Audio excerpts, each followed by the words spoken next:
नमस्कार। आज हम हैं ज़िला फरीदाबाद में, जहां लघु सचिवालय पर धरने पर बैठे हैं। जानना चाहूँगा, क्या नाम है आपका? नमस्कार जी, मेरा नाम मनीराम भडाना जी गांव नवादा जी और मैं साथी ठग जी यशपाल नागर के खिलाफ बैठा हूं, जी क्योंकि यशपाल नागर को मुझे बताते भी शर्म आती है कि वो जी। रिश्तेदार भी है, अच्छा लेकिन रिश्तेदार के नाम पे कलंक है ये। जी इसने यशपाल नागर ने विश्वासघात करके मेरे साथ जी 60 लाख रुपए ले लिया। जी विश्वास किया मैंने इसके ऊपर, इसने विश्वासघात कर दिया मेरे साथ। जी। तो ये क्या है? ये FIR की कॉपी? ये विज साहब के आदेश पे जी FIR हुई है जी 6 जनवरी को, जी और अभी तक पुलिस प्रशासन इसको बचाता ही आ रहा है। जी। सबसे पहली बात, 2016 से मैं शिकायतों का दौर चला आ रहा है और बराबर शिकायतें देता आ रहा हूं मैं, लेकिन पुलिस इसके खिलाफ किसी प्रकार कोई कार्रवाई करना ही नहीं चाहती। जी क्योंकि अभी मुझे पता चला, जब FIR हो गई है उसके बाद मैंने अखबार में न्यूज निकलवाई थी, तो यशपाल नागर चंडीगढ़ गया था जी और वहां पे 4-5 दिन रुका है होटल में, और मुझे जो पता चला वो यशपाल नागर का जो लड़का है रोहित नागर, उसके किसी दोस्त ने बताया मुझे, क्योंकि मेरा पापा चंडीगढ़ गया है जी और जाकर के वहाँ पे सांठगांठ करके आए। अब मनीराम हमारा कुछ नहीं बिगाड़ सकता। अच्छा। हाँ जी जी। तो आपका जो पैसा है आपने कैसे दिया था? ऐसा जी, चेक द्वारा गया है मेरा पैसा, इसके अकाउंट में गया है। अच्छा। एक इसका पार्टनर है जी राजेश जैन, जी उसके अकाउंट में गया है, जी और नरेंद्र हुड्डा को इसने 1 रुपया नहीं दिया। जी जी और इसी के कहने से, यशपाल नागर के कहने से जी और राजेश नागर के कहने से, नरेंद्र हुड्डा ने मेरे नाम 2010 में अलॉटमेंट एग्रीमेंट किया। जी उसके बाद 2015 में वो कैंसिल करके उसी फ्लैट का 2015 में अलॉटमेंट एग्रीमेंट, पोजीशन लेटर और फ्लैट की 27 चाबियां दी है मेरे को। अच्छा। जो जो कि एक सेट में 9 चाबियां होती हैं, जी क्योंकि दराज वगैरह की और अलमारी की, गेट वगैरह की 27 जी। चाबियां थी जी। तो टोटल। उस फ्लैट में आप रह रहे हो? ऐसा जी, उसमें मैं करीब 4-5 महीने रहा। जी तो मैंने बिल्डर से बोला, मैंने कि मुझे फ्लैट इसके अंदर लाइट दी जाए जी, हाँ। मेरा मीटर लगाया जाए। तो नरेंद्र हुड्डा ने मेरे से बोला, जगह जी हमारे पास आपका कोई पैसा नहीं आया अभी, अच्छा। सारा पैसा यशपाल नागर और राजेश जैन खा गया आपका, जी और जब तक हमारे पास पैसा नहीं आएगा तब तक अब हम आपके नो एंट्री भी करना चाहते हैं, और हम आपका ये जो अलॉटमेंट एग्रीमेंट, पोजीशन लेटर दिया वो भी कैंसिल करेंगे। जी। तो अब आप उसी फ्लैट में रह रहे हैं? नहीं, अब मैं अपना सैनिक कॉलोनी पुराने मकान में रह रहा हूँ। जी। हाँ जी। अब वो फ्लैट उनके कब्जे में है, आपके कब्जे वो में? उन्हीं के कब्जे में है, बिल्डर के में। जी।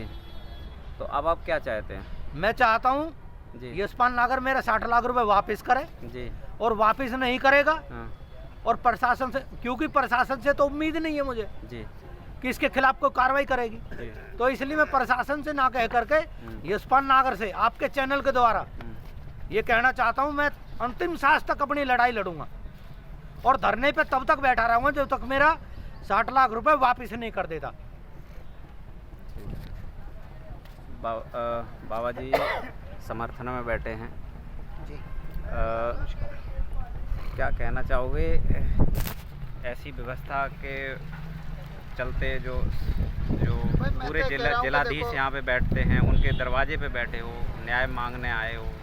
जी। मैं तो ये कह रहा हूँ, किसी के भी साथ नाइंसाफ़ी नहीं होनी चाहिए, जी और यशपाल नागर जी से निवेदन है, बड़े भाई के तौर पर वो इसको समझौता या जो भी ये है इस समस्या का निवारण करें।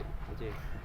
और एक बुद्धिजीवी भी हैं, इस शहर के बड़े प्रॉपर्टी डीलर भी हैं और कांग्रेसी नेता भी हैं, जी तो बड़े होने का अपना परिचय दें जी और बड़े के तौर पर बात करें, समाज सेवियों से बात करें या सीधी सीधी बात करें। जी और पुलिस प्रशासन से गुजारिश है कि भाई धरने प्रदर्शन के लिए मजबूर ना किया जाए। कहीं ना कहीं ये है कि आपस में बैठ के भी निपटारा किया जा सकता है। हाँ, किया जा सकता है, सामाजिक तौर पर भी होता ही है जी। और किया जा सकता है। चलो पहले जब तक नहीं सुनी कम से कम अब सुन लो। माहौल कम से कम आपकी वजह से माहौल खराब ना हो शहर का। बिल्कुल ठीक। क्यों बैठे सड़क पर लोग, क्यों हमें धरना प्रदर्शन करना पड़े। तो हमें सीपी साहब से भी गुजारिश है हमारी कि सीपी साहब इस पर संज्ञान लें और कोशिश करें कि 406 और 420 का जो मुकदमा उसमें लिखा हुआ है उसमें जल्द से जल्द इंक्वायरी करके और नोटिस तामील किए जाएं और सूचना दी जाए जो पीड़ित है कि भाई उस पर क्या कार्रवाई हुई। हमारे साथ सिंह साहब भी बैठे हैं। सिंह साहब, आप समर्थन में आए हो पीड़ित के, क्या कहना चाहोगे ऐसी व्यवस्था के लिए? नमस्कार जी, जी। मैं समाज सेवी प्रितपाल सिंह जी। मैं इस व्यवस्था के लिए यही कहना चाहूँगा कि जल्द से जल्द इंसाफ दिलवाना व्यवस्था का काम होता है जी। लेकिन ये व्यवस्था ही हमारी अगर लचर प्रणाली की तरह चलती रहेगी तो इंसाफ कैसे मिलेगा। हमारे सामने कोर्ट परिसर है, कोर्ट परिसर में लोग आते हैं न्याय पाने के लिए और जहाँ से अगर न्याय ना मिले तो उस शहर का क्या होगा। तो मैं जल्दी से जल्दी इसका निवारण चाहता हूँ। ये ज़रूरी नहीं है कि समाज सेवियों के साथ बैठ के ही कोई बातचीत की जा सके। अगर वो सीधे तौर पे मनीराम जी से बैठ के भी बात करेंगे और मनीराम जी खुश हैं उस एग्रीमेंट से, उस अपनी बातचीत से, इनका आपस में होता है। नागर साहब से मिले हो आप? नहीं, मैं नहीं मिला, बाबा जी खुद मिल के आए हैं जी। मैं बीमार था पीछे कुछ टाइम से, तकरीबन 5-6 महीने से जी। तो हमारी मुलाकात नहीं हो पाई, न किसी कारणवश हमारा संपर्क भी नहीं बन पाया। जी। तो मैं उनसे निवेदन करता हूँ कि वो इनसे बातचीत करके इसका समस्या का हल करें। हर बात का हल जो है वो टेबल पे बड़े आराम से और जल्दी और प्यार से हो जाता है। ना कोई लीडरशिप की खराबी होनी चाहिए, ना कोई लीडरशिप में कोई नाराजगी होनी चाहिए, ना हम उनको व्यक्तिगत तौर पे हमारी कोई दुश्मनी है उनसे जी। और इस तरीके का कोई भी ऐसा हमारा वाद विवाद कुछ नहीं हुआ कभी आज तक। लेकिन मैं ये चाहता हूँ कि इंसाफ जो है वो मनीराम जी को दिलाया जाए। साथियों, देखा आपने कि एक तरफ न्यायालय है, दूसरी तरफ जिलाधीश हैं और तीसरी तरफ एक सबसे बड़ा न्यायालय होता है जो समाज के लोग जब कहीं से आवाज़ नहीं सुनी जाती है तब समाज के लोग आके बैठे होते हैं और जब समाज का डंडा चलता है तो कहीं ना कहीं पंच परमेश्वर अपने ढंग से कुछ अच्छा ही न्याय करते हैं और शायद इसी न्याय की तलाश में ये बैठे हैं, इंतज़ार कर रहे हैं जो पीड़ित हैं। और मैं आपसे फिर रूबरू होता रहूँगा। देखते रहिए कमल किशोर, जगत का सामना न्यूज़।